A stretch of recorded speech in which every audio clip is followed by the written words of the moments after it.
Heaven Pressword was created to explain who we are, why the world is the way it is, and to show why following Jesus is the only path leading to salvation and eternal life.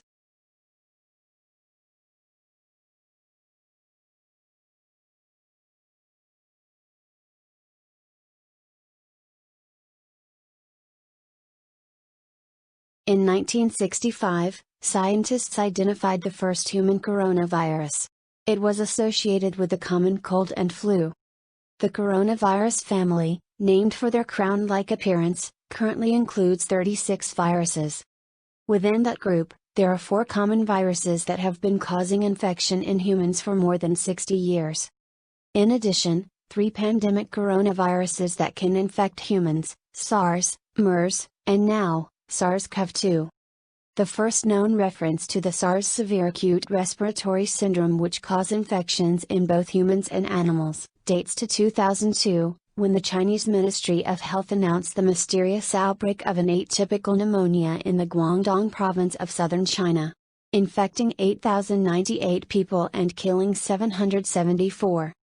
This was later found to be zoonotic in origin, and thought to have started amongst a bat reservoir before later infecting wild civet cats and raccoon dogs that were being sold at live wild animal markets destined for human consumption.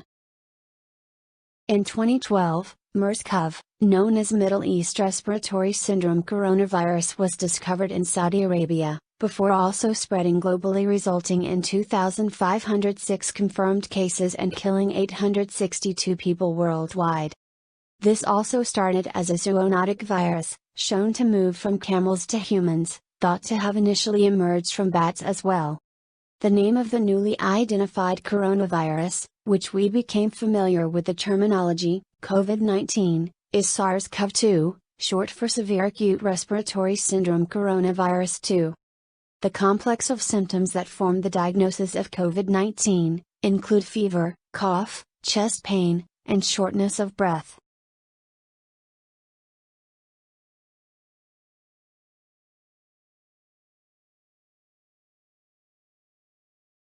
In October 18, 2019, at the Pierre Hotel in New York City, the Johns Hopkins Center for Health Security, in partnership with the World Economic Forum and the Bill and Melinda Gates Foundation, hosted and presented a simulation study of a global pandemic called Event 201. The Event 201 was a scenario simulated the events of what would happen during a serious global pandemic. The players at Event 201 included prominent individuals from global business, government, and public health. The exercise players were tasked with leading the policy response to a fictional outbreak scenario in the Event 201 pandemic tabletop exercise. In fact, one of the players was George Gao, the Director General of the Chinese Center for Disease Control and Prevention, a professor in the Institute of Microbiology, Chinese Academy of Sciences, President of the Chinese Society of Biotechnology, and President of the Asian Federation of Biotechnology. In this 3.5-hour pandemic tabletop exercise that simulated a series of dramatic, scenario-based facilitated discussions, confronting difficult, true-to-life dilemmas associated with response to a hypothetical, but scientifically plausible, global pandemic issues.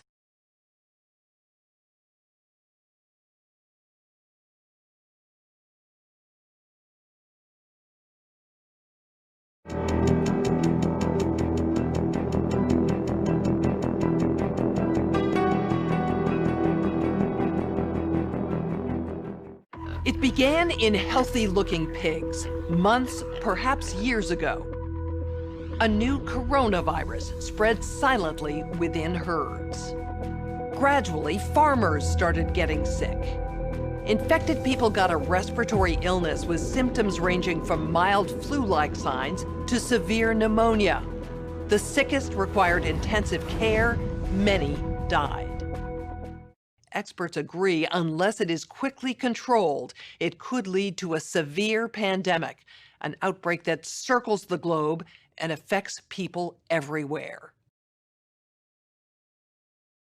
The mission of the Pandemic Emergency Board is to provide recommendations to deal with the major global challenges arising in response to an unfolding pandemic. The board is comprised of highly experienced leaders from business, public health, and civil society. We could be looking at double the number of cases in 1 week and 16 times as many in a month if we are not able to stop the spread. That would be on the order of 500,000 cases, and it would continue to rise exponentially. In 3 months, we could be approaching 10 million cases. We're at the start of what's looking like it will be a severe pandemic. And there are problems emerging that can only be solved by global business and governments working together.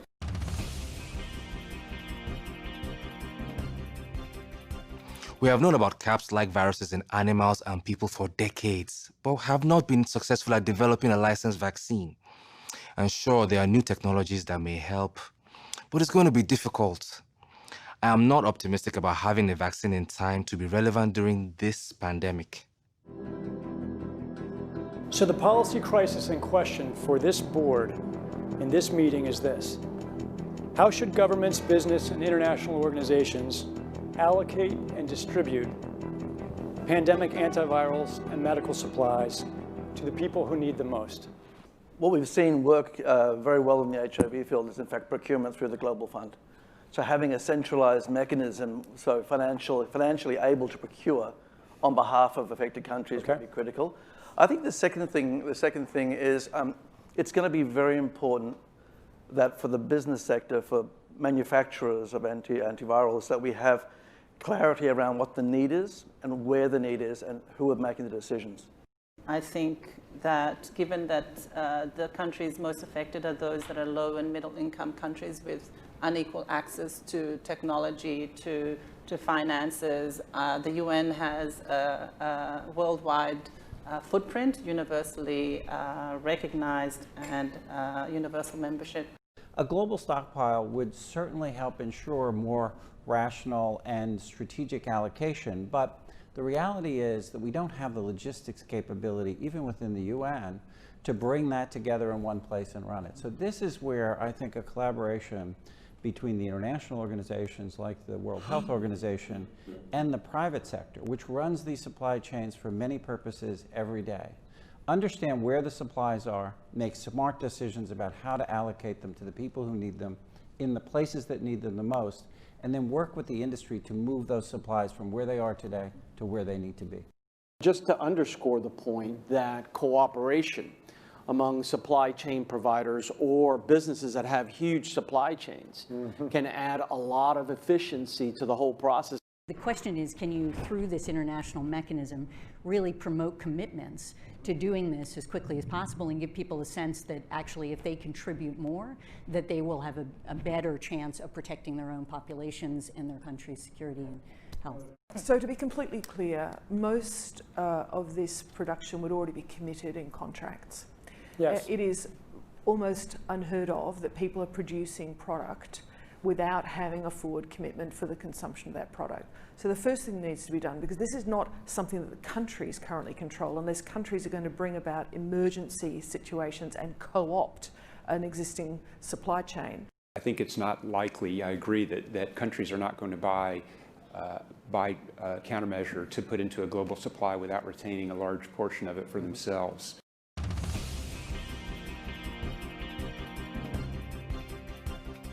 Public health agencies have issued travel advisories, while some countries have banned travel from the worst affected areas. As a result, the travel sector is taking a huge hit. Travel bookings are down 45%, and many flights have been canceled. A ripple effect is racing through the service sector. Governments that rely on travel and tourism as a large part of their economies are being hit particularly hard. How should national leaders, businesses, and international organizations balance the risk of worsening disease that would be caused by the continued movement of people around the world against the risks of profound economic consequence of travel and trade bans? If there's some sense that there's a UN institution that can do all of this, then I worry we're suffering from a delusional disorder on the power of the UN. It's really important to get those industries and their trade associations and an efficient leadership established, which is decentralized, but has a collective responsibility and accountability. And that needs to be supported by the public leadership. What is essential, what is non-essential travel, we have to clarify this. Otherwise, if we go down to 20% bookings over a long period, the company will run down. That's a fact. You know, there's a whole complex set of issues in a highly interdependent world on supply chains that are just in time.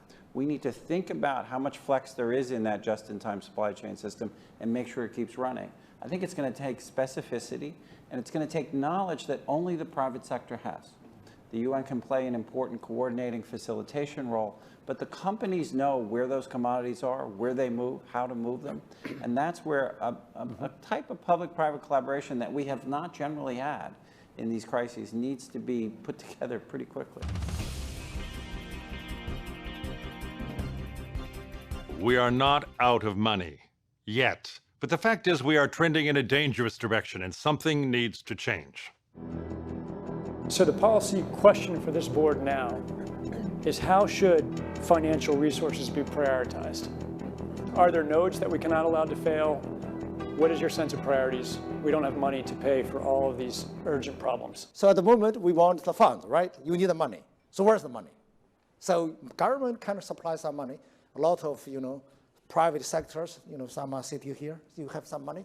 But now you need a really coordinated, centralized efforts. Hotels will be experiencing, crippling losses doing that. And we know that the hotel business in itself makes up 5% of the GDP. Governments need to be willing to do things that are out of their historical perspective, or for the most part, it's really a war footing that we need to be on. We shouldn't underestimate the power of entrepreneurship. We need to escalate that, whether it's through the government's helping with tax breaks or subsidies of that nature to increase manufacturing of those types of products. It can happen quickly. A Marshall-type plan, don't mean to say that exactly, but a Marshall plan that can go into effect can stimulate change very quickly. Countries are reacting in different ways as to how best to manage the overwhelming amounts of dis and misinformation circulating over the internet. In some cases, limited internet shutdowns are being implemented to quell panic. How much control of information should there be, and by whom? And how can false information be effectively challenged? And what if that false information is coming from companies or from governments? I think it's very important that we make sure that there is concise communication with all healthcare facilities where these patients are being treated so that there isn't mass panic. We're at a moment where the social media platforms have to step forward and recognize the moment to assert that they're a technology platform and not a broadcaster is over. They, in fact, have to be a participant in broadcasting accurate information and partnering with the scientific and health communities to counterweight, if not flood the zone of accurate information, because to put the genie back in the bottle of the misinformation and disinformation is nigh impossible. One thing we haven't spoken about, and I'm wondering whether it's time to talk about this, is a step up from the part of the governments on enforcement actions against fake news. I personally do not believe that trying to shut things down in terms of information is either practical or desirable. And we do have, I think, a couple of strategies that are available to us, one of which is the flood strategy, second of which is relying and informing and equipping trusted sources of information with the facts so they can then pass that on. But we also need to actually think about a technological answer to this. The outcome of the CAPS pandemic in Event 201 was catastrophic. 65 million people died in the first 18 months. The outbreak was small at first and initially seemed controllable, but then it started spreading in densely crowded and impoverished neighborhoods of megacities. From that point on, the spread of the disease was explosive. Within 6 months, cases were occurring in nearly every country. The global economy was in a free fall. The GDP down 11%. Stock markets around the world plummeted between 20 and 40% and headed into a downward cycle of fear and low expectation. Businesses were not borrowing, banks were not lending.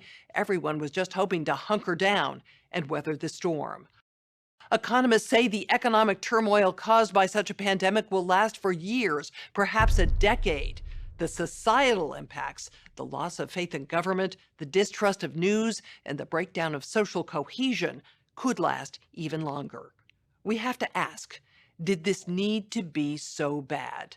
Are there things we could have done in the 5 to 10 years leading up to the pandemic that would have lessened the catastrophic consequences? We believe the answer is yes.